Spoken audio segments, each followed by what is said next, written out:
Well, we are in Daniel, and we are in session 13. And we're going to explore chapter 11, that is the first 35 verses of it. Chapter 12 is a very short chapter, and we'll take the verses 36 to the end of 11 and 12 in the next session, the final session. But by way of review, you may recall that chapter 10 was really a prelude. In fact, I think I have organizational. Yeah, okay. Let's just refresh ourselves where we are in the book. Book of Daniel is obviously 12 chapters. First 6 are historical. The second 6 chapters are visions. The first 6 we went through, of course, seeing him deported, Nebuchadnezzar's dream, the fiery furnace, the lesson in pride that caused Nebuchadnezzar himself to write a chapter in the Bible, publishing his testimony, the fall of Babylon, which we made into a double session because of its implications on our near horizon. And then that brought us into the Persian Empire period. We talked about the lion's den, where the Median priesthood, as rivals to Daniel's leadership, contrived this trap for him. And the first chapters 2 through 7 are in the Gentile language of the day, Aramaic. Chapter 1 and 8 and following are in Hebrew. And chapters 7 through 12 are the visions, the times of Gentiles. And we're going to append to this study a 2-session recording of the rise of Europe, just to put that in perspective. The ram and the he-goat, the rise of Alexander the Great against the Persian Empire. And then the most astonishing chapter in the entire Bible, chapter 9, the pivotal chapter, if you're interested in prophecy, the 70 weeks, which we made a double session. In chapter 10 last time was what I call a glimpse to the dark side. Daniel fasts for 21 days, and after 21 days, his prayer is interrupted by a visitor, Gabriel. Or rather, correction, we're not sure who it is. Most people visualize it as Gabriel, some say others. But in any case, very special messenger that spends chapter 10 explaining the difficulties he faced to getting through to Daniel. Chapter 10 really has several functions. It gives us that glimpse of the spiritual warfare behind the scenes on the one hand, but it also is the prelude to the conclusion of the whole book, chapters 11 and 12. Chapter 11 we're going to look at tonight is the silent years. That's the years between the testaments that are written in advance. And then chapter 12, the consummation of all things. Now, something I want to recognize, they're not in chronological order. But chapter 10 and 11 and 12 obviously are. They're at the very end of his ministry. And something else to notice, if we put them in chronological order, the historical books we go 1 through 6, obviously, but 7 and 8 fit between chapters 4 and 5, and chapter 9, 10, and 11, and 12 follow after chapter 6. But the point I really want to make is, you may recall that chapters 2 through 7 were in Aramaic, the Gentile language. Something that is lost sight of by many commentators is that we have returned to Hebrew in this book. It opened in Hebrew in introduction, and obviously is in Hebrew in chapter 8 and following. That becomes very important to keep in perspective as you get to chapter 9, because it deals with Israel, not the church, but Israel. But so does 10, 11, and 12. We are in the Hebrew portion of the book, and let's try not to lose sight of the fact that it's written by a Jewish God to Jewish people, and through a Jewish custodianship. And this is one of those places where that perspective is really important to maintain. So we've been through what I'll call the Gentile portion of the book, but we're in the Hebrew portion, and we're in chapter 11 and 12 in this session and next. But by way of review, because it's going to be important for us to have this in perspective, when we were in Daniel chapter 8, it dealt with the Persian and the Greek Empire. And it was 2 years after the vision of Daniel 7, 12 years before the fall of Babylon.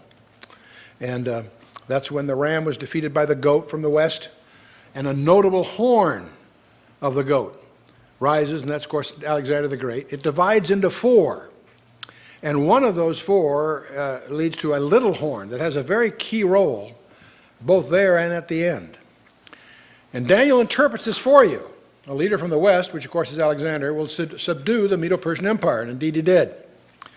And I understand there's a major motion picture coming out on his life. Let's hope they do a good job. Obviously, I haven't seen it yet, but let's hope they do a diligent job, because it's quite a dramatic story. But he dies at a very young age, and four of his key generals divide up the empire. Cassander takes the far west, Macedonia and Greece. Lysimachus takes Thrace, Bithynia, and most of Asia Minor. The two big gorillas on the block, if you will, are Ptolemy and Seleucus. Ptolemy takes the south, Egypt, Cyrene, Arabia, Petrea. And Seleucus takes Syria and the lands all the way east, all the way to India. And it's these two people, Ptolemy and Seleucus, and the rivalries between those two dynasties that are very, very important in the history of Israel from their perspective, because they are a buffer between these two rivals. And I want you to notice that it was in the days of Ptolemy that the Septuagint was translated. So it is, we'll show you that a little more clearly. And now, Daniel 8, of course, dealt with Alexander the Great's career in the first 8 verses. And then they were interpreted, also 7 of those, they were interpreted for us by Daniel. But we spent a lot of time on Antiochus Epiphanes. We're going to hear more about him tonight. But I wanted that to be fresh in your mind as we go from chapter 8 as we get into chapter 11. Because some of the allusions to Antiochus Epiphanes are a foreshadowing of the Antichrist. And scholars will differ on some of the details, but clearly there are aspects to his career and exploits that foreshadow. In fact, Jesus himself makes that allusion for us. So we really won't understand what Jesus is pointing to unless we do our historical homework and understand who Antiochus Epiphanes was. So let's, just to refresh your memory on a couple of things from chapter 8 before we move here. A couple of verses, Daniel said, I saw in a vision, it came to pass when I saw that I was at Shushan in the palace, that is in Persia, which is in the province of Elam. Elam being, in effect, a forebear of the Persians. And I saw in a vision, and I was by the river of Ulai. Then I lifted up mine eyes and saw, and behold, there stood before the river a ram, which had 2 horns. And the 2 horns were high, but one was higher than the other, and the higher came up last. And that seems to profile the Medo-Persian alliance, where Medes were stronger at first, but the Persians take over and they become the strongest. And that seems to be pretty graphically demonstrated and pretty much agreed to on most conservative scholars. Verse 4, I said, I saw the ram pushing westward and northward and southward, so that no beast might stand before him, neither was there any that could deliver him out of his hand, but he did according to his will and became great. We're going to encounter one of the 33 titles of the Antichrist in the Old Testament, the willful king, in chapter 11. But here we have it even echoed here in chapter 8. And I was considering, behold, a he-goat came from the west on the face of the whole earth, and touched not the ground. In other words, the visual here is that he's moving so fast that he's not even touching the ground. It's sort of a idiom of velocity, if you will. And the goat had a notable horn between his eyes. And indeed, this he-goat is we went through all this before. It was idiomatic, of course, of the Greek Empire, and the notable horn being Alexander the Great, of course. And he came to the ram, which had 2 horns, which I had seen standing before the river, and ran into him with the fury of his power. Now, obviously, one of the incredible exploits of Alexander was his defeat of the invincible Persian army by clever generalship and a lot of other things. And I saw him come close unto the ram, and he was moved with choler against him. He smote the ram, brake his 2 horns, and there was no power in the ram to stand before him, but he cast him down to the ground and stamped upon him, and there was none that could deliver the ram out of his hand. And therefore the he-goat waxed very great, and when he was strong, the great horn was broken, for it came up for 4 notable ones toward the 4 winds of heaven. So in other words, Alexander died very young, and his 4 generals divided up the empire. And there was quite a tension among them. But in Daniel chapter 11, that's just by refreshing your background. In Daniel 11, the first 2 verses will summarize the Persian Empire, and the next 2 verses, 3 and 4, will summarize the Greek Empire. So the first 4 verses are a sort of a recap, if you will, of what we've already talked about. But then we have verses 5 through 35, and that's going to detail the tensions through the various dynasties of both the Seleucid Empire and which is the portion that Seleucus took from the original Greek Empire, and the Ptolemies. And that rivalry will, in effect, Israel finds itself sandwiched between these two struggling powers. And this is going to cover the majority of the time, what we call between the Testaments. Many of us have books in our library called Silent Years, which is scholars' attempt to summarize the history after the Old Testament, before the New, so-called silent years. They're not silent at all. They're detailed in advance here in Daniel 11. We'll look that over. And that's the part we'll take in this session.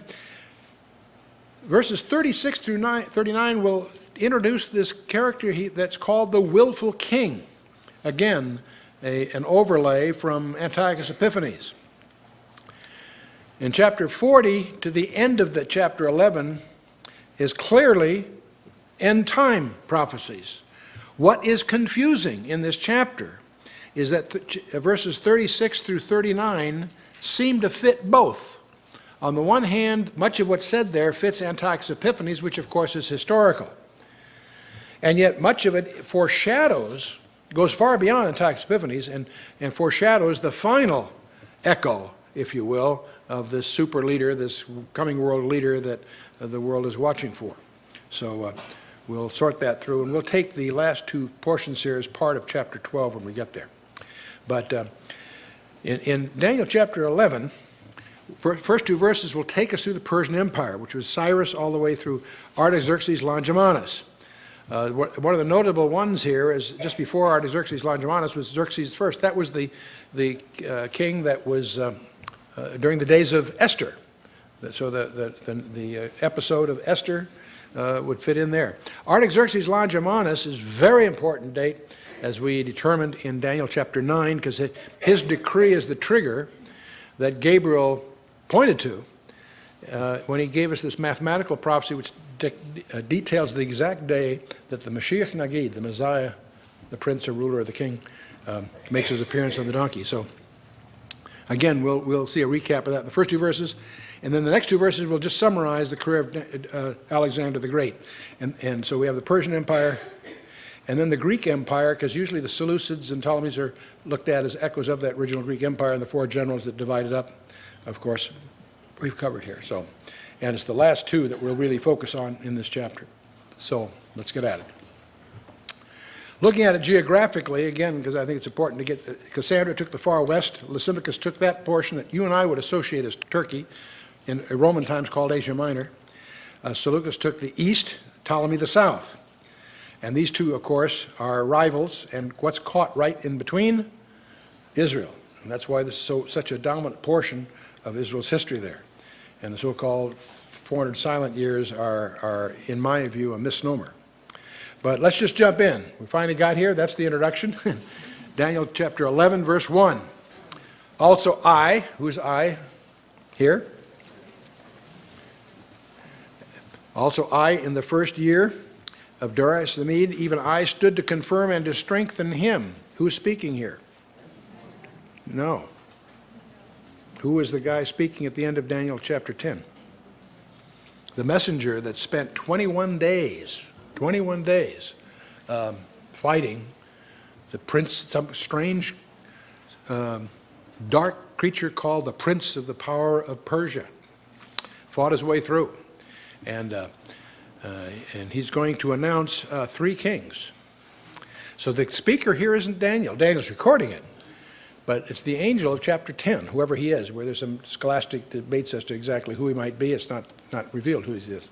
But he's going to announce these three kings, Cyrus, Cambyses, and Darius Hisposes, the first three of that list that I showed you earlier. And so he apparently, what's interesting here that many people miss, says, in the first year of Darius the Mede, even I stood to confirm and to strengthen him. Who's the him? You first think it's Daniel. No, that's not what he's talking about yet. He's talking to Daniel. Darius, exactly. So apparently we have a basis to infer that the spiritual warfare that this personage was engaged in Daniel 10 served not only that he could get through to give the message to Daniel, that's the critical part of this, but he also apparently, part of that was to help confirm and establish, strengthen Darius. That was apparently in God's interest. And these ministering spirits, called angels, are at war. It's not just push an automatic button. There's apparently conflict involved. It took him 21 days. Remember, you reread chapter 10 when you get a chance. It wasn't until Michael came to help him that he could get through. That's why many of us stand away from assuming it's Jesus Christ, because he wouldn't have needed Michael to help him. It's obviously some very powerful angel, and Michael came and cast the deciding vote, so to speak. But this is the angel speaking. He says, "And now I will show thee the truth." This is the angel speaking to Daniel. Got the picture? And behold, there shall stand up yet 3 kings in Persia. And the 4th shall be far richer than they all, and by his strength through his riches he shall stir up all against the realm of Greece. And indeed, it was their launching against Greeks in 480 BC that the king Xerxes was 486 to 465, and that he probably is the Azarias of Ezra 4 and Esther and the book of Esther. And he did a lot of interesting things. He instituted tax reforms, and he became very powerful. He trained over 2 million warriors for 4 years. He trained 2 million people for 4 years. That's an army in modern terms, let alone these ancient empires. He built special barges and then attacked Greece in 480 BC. He crossed the Hellespont in 7 days. And this attack laid the basis for the vendetta that Alexander would capitalize on to go after Persia later. But this is part of the, and we could spend a lot of time talking about Xerxes. He was a very capricious, fanciful character. But and the mighty king shall stand up that shall rule with great dominion and do according to his will. And this is an allusion to the rise of the Greeks, which we've talked about in Daniel 8 and so on. And when he shall stand up, his kingdom shall be broken and shall be divided toward the 4 winds of heaven. We covered, this is again a summary of what we covered in chapter 8. And not to his posterity. In other words, it wasn't his descendants that took the empire. Usually that's the way, right? The sons, whatever, or those that marry the daughters, whatever. No, this is not posterity here. And not to his posterity. No, it went primarily to some of his school chums. Guys that had been loyal to him through all the escapades and so forth, Lysimachus and Ptolemy particularly. Nor according to his dominion which he ruled. For his kingdom shall be plucked up, even for others beside those. Indeed, that's part of the problem. There's a lot of crossfire here. He died. Alexander died without a qualified heir. His half-brother was mentally defective, so that didn't work. He had two sons, one illegitimate by a concubine and others. But anyway, 22 years of fighting followed his death, and these 4 generals end up dividing it up. And there's at least a legend that when he was on his deathbed, they said, "To whom does the empire go?" He says, "Give it to the strong." There's an invitation for a chicken race, huh?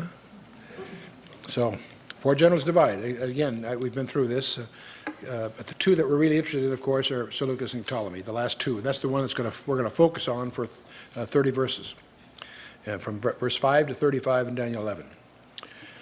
Daniel 11, verse 5, "And the king of the south shall be strong, and one of his princes, and he shall be strong above him, and have dominion, and his dominion shall be a great dominion." Well, this is apparently an allusion to Ptolemy I, sometimes called Soter, who took Egypt, and Seleucus, Nicator, taking Syria. These are the first of the Ptolemies and the Seleucids right after Alexander. And these 2 dynasties begin 150 years of warfare between them.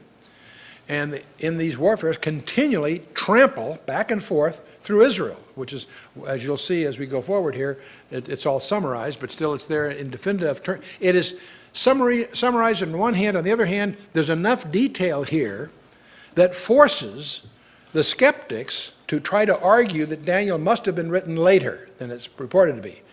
And I'll show you why that's not a tenable argument here as we go forward.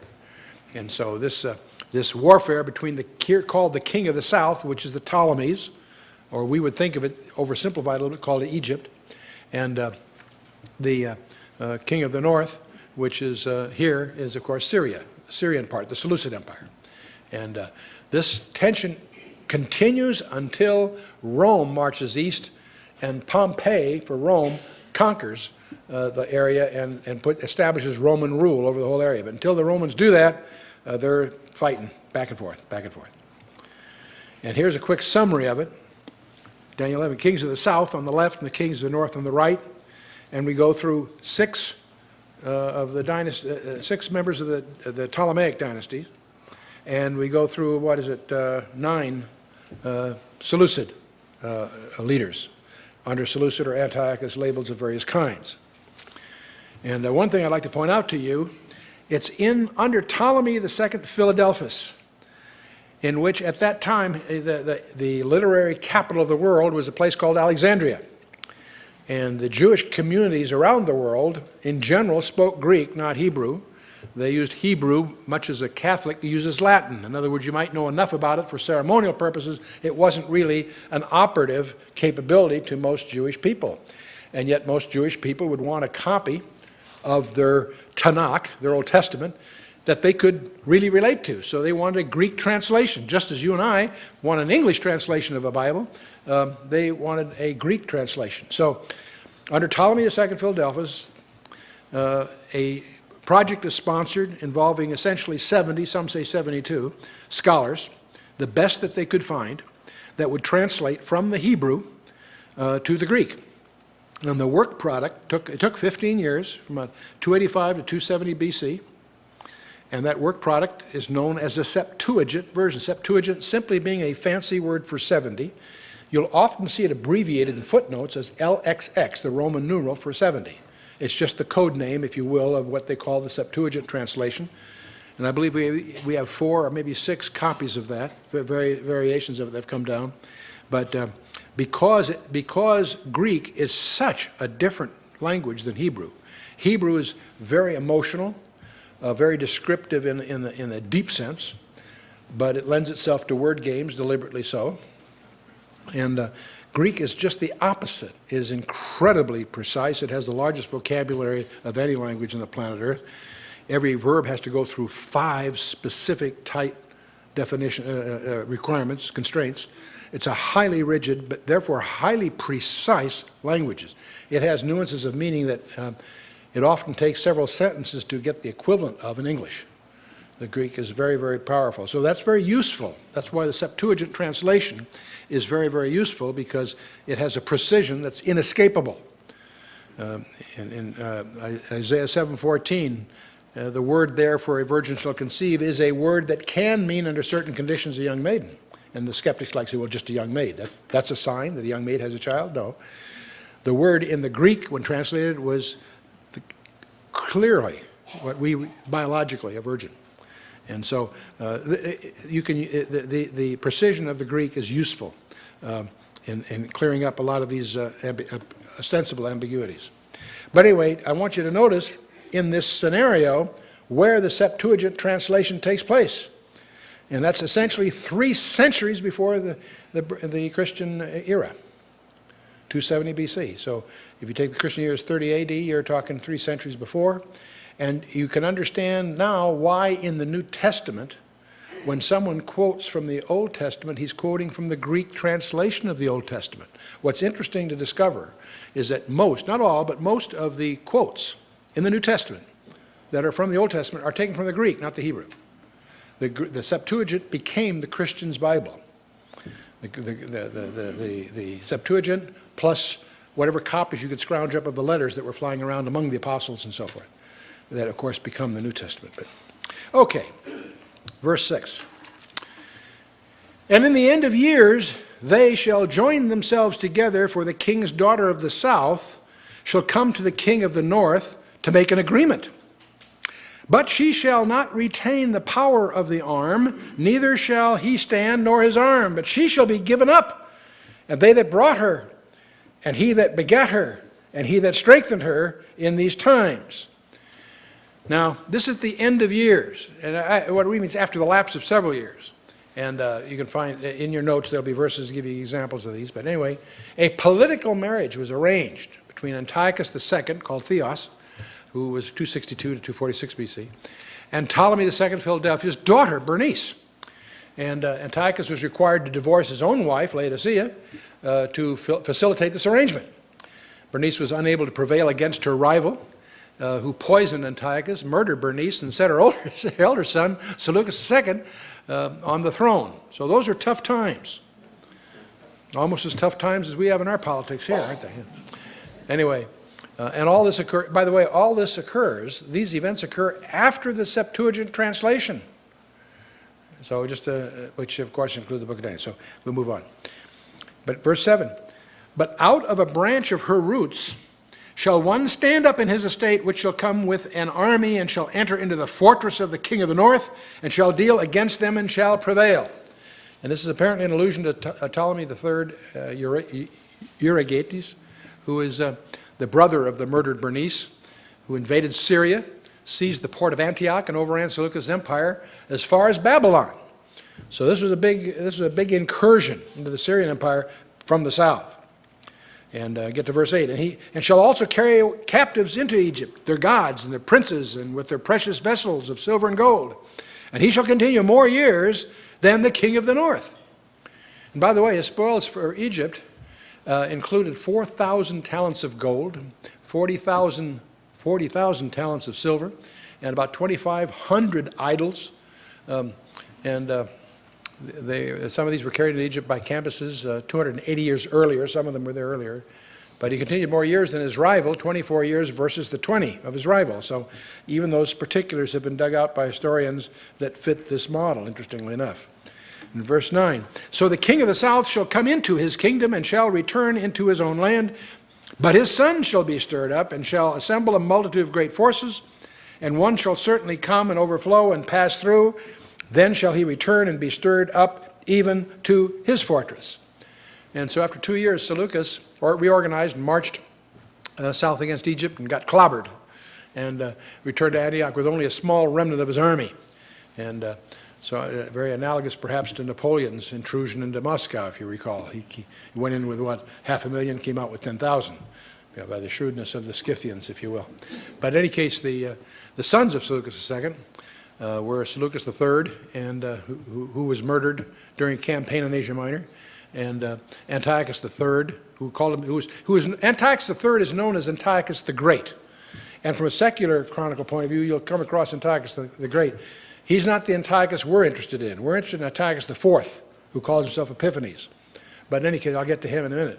But Antiochus the Great, Antiochus III, who reigns to about 187 BC, he recovered the fortress of Seleucia, province of Tyre, and then he resumed war with Egypt.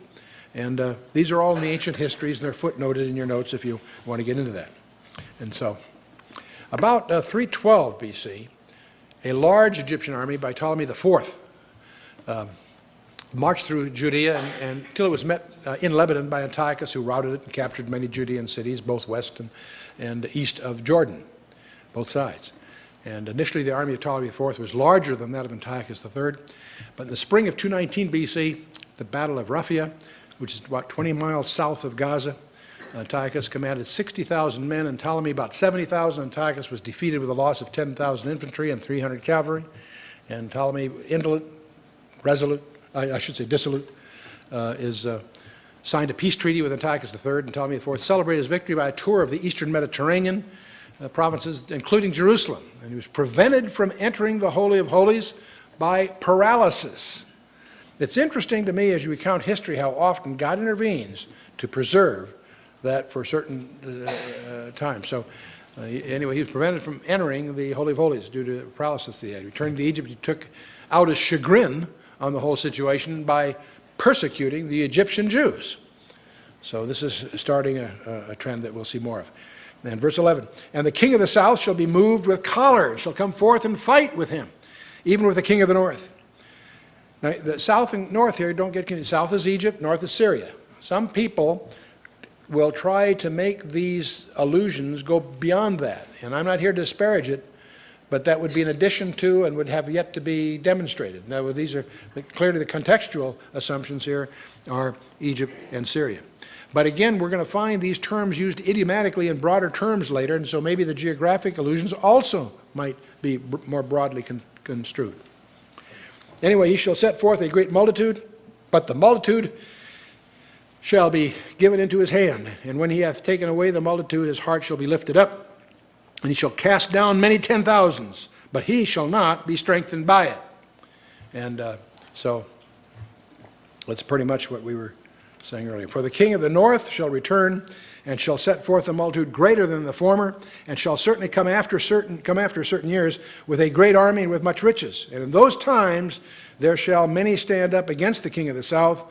Also the robbers of thy people shall exalt themselves to establish a division, but they shall fall. And so after the death of Ptolemy IV, his son, 4 years old, believe it or not, succeeded him as Ptolemy V. And obviously controlled by advisors and so forth. 12 years after the Battle of Raphia, Antiochus III sets out with even larger army than before to conquer the Egyptian territory. And in verse 14 it said the robbers here, the term actually is the children of the robbers, by the way, but in any case, many that stood up against the king of the south included Antiochus and his ally Philip of Macedon, interestingly enough, as well as risings among the vassals of Egypt. In about 200 BC, the Egyptian mercenary named Scopas accompanied him, attempted to wrest the Judea from Antiochus. And after a temporary success, he was defeated by 100,000 troops at Sidon in about 198 BC. And so none were able to stand against Antiochus III. That's why he's called Antiochus the Great. He was able to prevail. So the king of the north shall come and cast up a mount and take the most fenced cities, and the arms of the south shall not withstand, neither his chosen people, neither shall there be any strength to withstand. But he that cometh against him shall do according to his own will, and none shall stand before him. And he shall stand in the glorious land which by his hand shall be consumed. And so,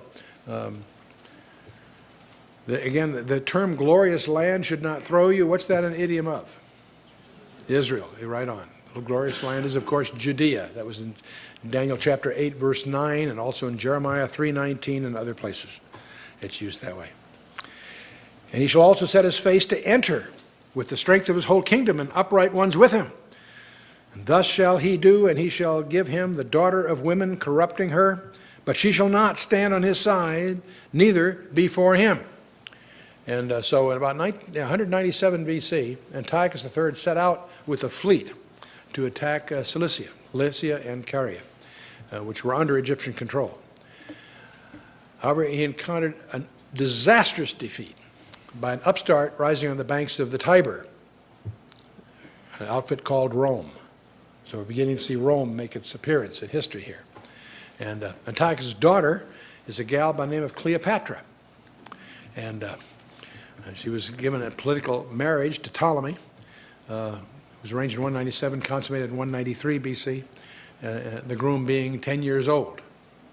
These are political maneuvers, obviously. But in any case, along with Syria, Phoenicia, and Judea as a dowry, and in the hopes that he could eventually then annex Egypt was the concept. He was disappointed, however, as she became the devoted wife instead and sided with Egypt and with her new ally, Rome. That was something he hadn't anticipated, and that backfired on him. Anyway, verse 18, and after this shall he turn his face into the isles, and shall take many. But a prince for his own behalf shall cause the reproach offered by him to cease. Without his own reproach he shall cause it to turn upon him. Then he shall turn his face toward the fort of his own land, but he shall stumble and fall and not be found. Well, it's about 190. We're now down to about 196 BC. Antiochus turned toward the west in Greece and Asia Minor, what we would think of as Turkey, and he crossed the Hellespont to seize part of Thrace. And it was Hannibal, the Carthaginian general, who encouraged Antiochus III to fight with the Romans. And in 191 BC, Antiochus was defeated by the Romans at Thermopylae. And so in 190 BC, his army of 80,000 suffered an ignominious defeat in a decisive battle near Smyrna, where the Roman commander, Scipio, forced him to renounce all claims in Europe and in Asia. And he had to surrender all territory west of the Taurus Mountains, and he had to pay a heavy tribute of 15,000 talents. And by some reckoning, that's, at one time was about one of the commentaries, which is sort of an old commentary, estimated that'd be $30 million. In today's terms, it'd be, at least 10, maybe 50 times that size in modern terms. Anyway, he was ruined as a result of this. And so he took it all out on the northeastern part of his kingdom, plundering the temples in his realm. So they shall stand up in his estate a raiser of taxes in the glory of the kingdom, but within a few days he shall be destroyed, neither in anger nor in battle. And so Seleucus Philopater, I guess you pronounce it, succeeded Antiochus III, giving his son Demetrius as hostage in the place of his brother Antiochus to meet a heavy Roman tribute. And so he oppressed Israel through taxation, and all this is in the book of 2 Maccabees, those who want to dig into it. After 12 years of rule, he's murdered by his treasurer, Heliodorus, who hoped to take over but is out intrigued by another character who calls himself Antiochus IV, who later will call himself Epiphanes, Antiochus Epiphanes. So this is the character that gets there by murder and intrigue. And so this is the one we're going to focus on, because an episode he creates is used as a milestone by none other than the Lord Jesus Christ. So we want to take a look at what that's all about. So verse 21, and in his estate shall stand up a vile person, to whom they shall not give the honor of the kingdom, but he shall come in peaceably and obtain the kingdom by flatteries. Now you're going to discover as you read more in the scripture that tends to be a profile not just of Antiochus Epiphanes, but of the coming world leader that is yet on the horizon. And with the arms of a flood they shall be overflown from before him, and shall be broken, yea, also the prince of the covenant. Well, legitimate candidates might have included Demetrius, the son of Seleucus IV. But he was held as a hostage in Rome. But the younger son, who was also named Antiochus, was still a baby in Syria at the time. And so Antiochus IV was the brother of Seleucus IV, and so he also had been a hostage for his father in Rome for 14 years. They're very dangerous to have your hostages in Rome, because they pick up a lot of bad habits there. They find out how they learn politics in a different way. And so he, just prior to the murder of his brother by Heliodorus, he had been recalled to Antioch. And his brother died before he could reach the capital, and with the help of the king of Pergamus, posing as a guardian of the young Antiochus who was in Syria, Antiochus IV, with a lot of intrigues, gained the throne. So he did it by chicanery, flattery, murders, whatever. And now the prince of the covenant here is a strange term, but it probably refers to the murder of Onias III, the high priest, in 171 BC. This is recorded also in 2 Maccabees. And one of the interesting things about this high priest is they have found letters of him. In fact, they're recorded in Maccabees, the letters, between himself and the king of Sparta. And you discover from reading those letters carefully that the Spartans and the Trojans were Jewish. Yeah, isn't that a surprise? At least there's some evidence of that.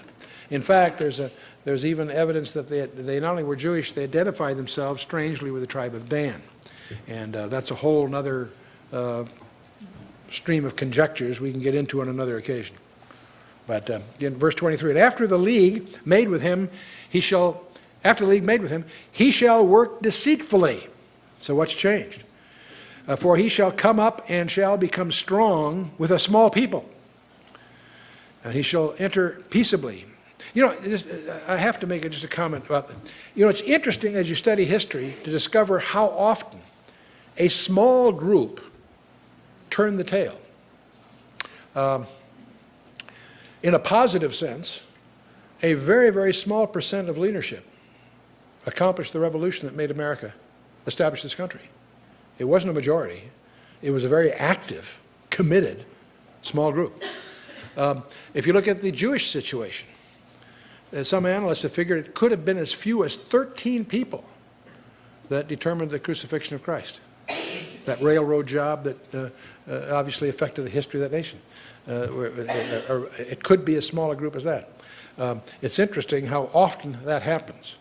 Look at America today, how a small group of judges can move this entire country down the toilet by their activism and by this commitment on their part to destroy our heritage. So it's interesting how a leader can become strong with small people. Anyway, moving on, verse 24. He shall enter peaceably even among the fattest places of the province, and he shall do that which his fathers have not done, nor his fathers' fathers. He shall scatter among them the prey and the spoil and the riches, yea, and he shall forecast his devices against the strongholds, even for a time. See, so unlike his fathers, Antiochus IV, Antiochus V, he robbed the richest places of the country under his control. He robbed the rich. Where have you heard that before? And he attacked his enemies when they least expected it. There was a power contest between Antiochus' two nephews, Ptolemy VI and Ptolemy VII, for control of Egypt. So all that's going on. And he shall stir up his power and his courage against the king of the south with a great army. And the king of the south shall be stirred up to battle with a very great and mighty army, but he shall not stand, for they shall forecast devices against him. So after the death of his mother, Cleopatra, Ptolemy IV, Philopater, received bad advice regarding Antiochus IV, Antiochus Epiphanes, who swept over his army. And when Antiochus conquered Ptolemy, Philopater, the Alexandrians brought his brother Ptolemy II to the Egyptian throne.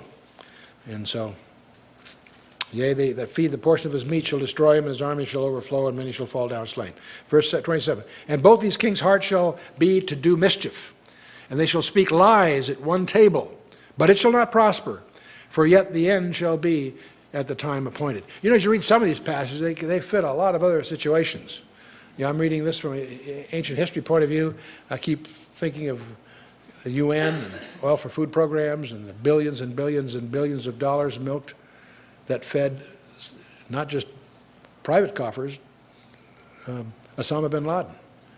You know that your tax dollars were making that all possible through the UN and its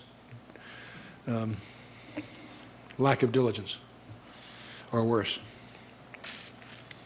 Then shall he return to his land with a great riches, and his heart shall be against the holy covenant, and he shall do exploits and return to his own land. And so, it's interesting, the historians record how Antiochus took Philopater under his protection, and as uncle and nephew.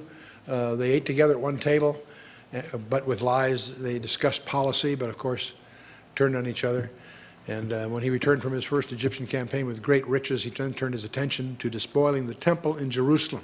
And that starts to get us focused on what we're interested in. At the time appointed, he shall return and come toward the south, but it shall not be as the former or as the latter. For the ships of Chittim shall come against him. Therefore he shall be grieved and in return and have indignation against the holy covenant. See, we're starting to get to the part of this that we're more focused on. Against the holy covenant. So shall he do. He shall even return and have intelligence with him that forsake the holy covenant. In a second campaign against Egypt, Antiochus was less successful and failed to take Alexandria. And he encountered, on top of all that, the Roman navy, which in those days was something indeed to be feared. And Chittim, or Kittim, is found in the Dead Sea Scrolls as a general reference to the people of the Mediterranean, Cyprus in particular. It's a broad term. The Roman fleet sailed from Cyprus to Egypt after a stunning Roman victory near Pydna at the south of Thessalonica. And so the intimation of the Romans, the intimidation of the Romans caused Antiochus to return in humiliation to Syria. And he's looking for someone to blame. Who do you think he picked on? The Jews. Exactly. So he really focuses an attack on the Jews. And boy, he knew how to offend the Jews. An arm shall stand on his part, and they shall pollute the sanctuary of strength, and shall take away the daily sacrifice, and they shall place the abomination that maketh desolate. Here's that phrase. And the phrase is in a historical context. This is Antiochus IV. And he did a number of things. He made it illegal. He made it a capital crime to read the Torah. You get caught reading their Bible, and it was death. He tried to destroy everything that had anything to do with Judaism. He deliberately slaughtered a pig on the holy altar in Jerusalem. And if you know how the Jews feel about pork, and you know how they feel about the altar, you can tell how that went over. But what finally really did it is when he erected an idol to Zeus, I believe it was, in the Holy of Holies. And that so enraged the core group that the Maccabean family initiated a rebellion that was successful. It took 3 years to throw off the yoke of the Seleucid Empire. And Antiochus Epiphanes put that idol up on his birthday, which on the Jewish calendar was the 25th of Kislev. It took him 3 years to succeed at the rebellion and to destroy all the vessels of the temple that the Syrians or the Greeks had desecrated, and make new ones. And then they rededicated their temple. And they celebrate that rededication of the temple to this very day. It's called Hanukkah. And it's interesting, it may surprise many New Testament readers to discover that that's alluded to in the New Testament. In John chapter 10, verse 22, there's a very strange allusion the Holy Spirit puts there that clearly points to Hanukkah. And why does he do that? Because I think the Holy Spirit's directing us to understand the background of Hanukkah, because unless we do, we won't understand one of the phrases Jesus uses to his disciples. As I mentioned before, as the 4 disciples came for a confidential briefing on his second coming, Jesus points them to the passage in Daniel 9 about the abomination of desolation as the key to end-time prophecy. So we need to understand what that is. Many people are mixed up on that point. Let me just focus on it one more time. The word abomination in the Scripture generally alludes to false worship. God is a very jealous God. And it's an abomination to worship anything else but him. An idol is an abomination. The abomination that maketh desolate is the ultimate extreme of that. And that's when you not only erect an idol and worship it, you put it in the most holy spot on the planet Earth. Where would that be? In Jerusalem, yes, but where? On the Temple Mount, yes, but where? In the temple, yes, but where? In the Holy of Holies.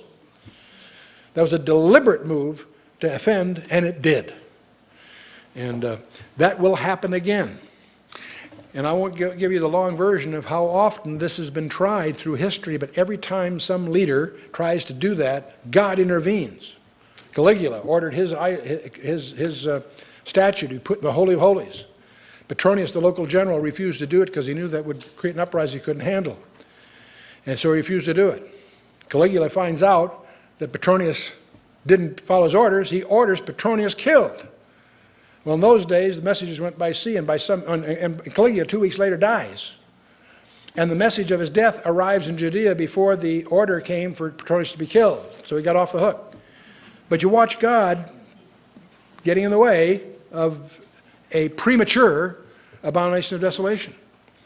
Now, once you get to 70 AD, there can't be one, because in 70 AD there was a war in which it burned down. So there's no way to do it then or since. So that's how we know that there's going to be a rebuilding of the temple, because Paul, John, and Jesus all make allusions to it standing at the end time. So this event that happened historically here in verse 31 is also is a milestone Jesus alludes to as being yet future. In other words, there's going to be a similar, this is a foreshadowing of something yet coming. Verse 32, and such as do wickedly against the covenant shall be corrupt by flatteries, but the people that do know their God shall be strong and do exploits. And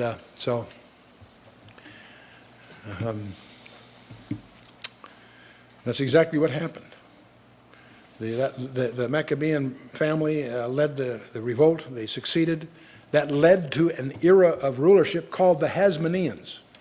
And they endure until Rome finally takes over. And so the Hasmonean period is that period from this rebellion until the Roman period in Jewish history. Verse 33, they that understand among the people shall instruct many. Yet they shall fall by the sword, and by the flame, and by captivity, and by spoil many days. Now when they shall fall, they shall be holpen with a little help, but many shall cleave to them with flatteries, and some of them of understanding shall fall, and try them, to purge, to make them white, even to the time of the end, because it is yet for a time appointed. We're going to talk more about this as we take the rest of the chapter, but I'm going to break it here for till the next session. But in these 35 verses that we've gone through, I realize it's probably a little tedious, unless you want, there's two ways to approach it. Just to sit back and get the overview, which is probably adequate for most of our purposes, or there'll be enough notes you can track this stuff down by getting into the ancient histories and stuff and try to see how it all fits. But anyway, we've just gone through 135 prophetic statements that you can count in those 35 verses. And this is an impressive introduction to the verses that follow. This has all been history, which to many of us is kind of boring. It's maybe just essential background, but fine. No, it's to set the stage for verses that have happened and yet also are yet to happen. Both will be true. And we'll take a look at that as we go. One of the things you'll want to do to review for next time would be more of this about the little horn of Daniel 8. Remember, one of them came forth a little horn, out of the 4 horns, one came a little horn. It waxed exceedingly great toward the south, toward the east, toward the pleasant land, that's Egypt. And it waxed great even to the host of heaven. He cast down some of the host and of the stars to the ground and stamped upon them. Yea, he magnified himself even to the prince of the host, and by him the daily sacrifice was taken away, and the place of the sanctuary was cast down. This is Daniel 8 language, predicting the same thing we just read, Antiochus Epiphanes desecrating the temple. The ram which thou sawest having 2 horns of the kings of Media and Persia, and the rough goat is the king of Greece, and the great horn is between his eyes, the first king. Now that being broken, whereas 4 stood up for it, 4 kingdoms shall stand up out of the nation, but not in his power. It's out of those 4 that this little horn comes. And the latter time of their kingdom, when the transgressors are come to the full, a king of fierce countenance. That's another one of these 33 titles. The king of fierce countenance. And understanding dark sentences shall stand up, and by his power shall be mighty, but not by his own power. By whose? Satan's. And he shall destroy wonderfully, and shall prosper and practice, and shall destroy the mighty and the holy people.